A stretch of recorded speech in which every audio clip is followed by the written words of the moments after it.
Hi, everyone. It's really amazing to be here today. Welcome to our session, What to Look For in a Low-Code, No-Code Platform. My name is Derya.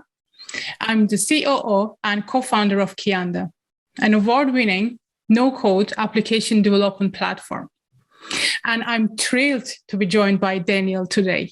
Daniel is the IT director of Resco Products, a US manufacturing company. And Daniel applied no-code and low-code approach to automate business processes within Resco.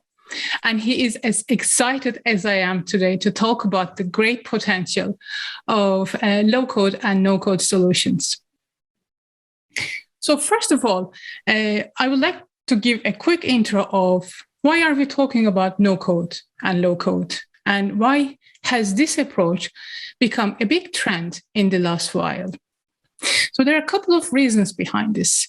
The rising demand for digitalization is the first one. Digitalization has become a must-have rather than a nice-to-have in the last while, with everything going on around us. And to add more, digitalization itself can be complex.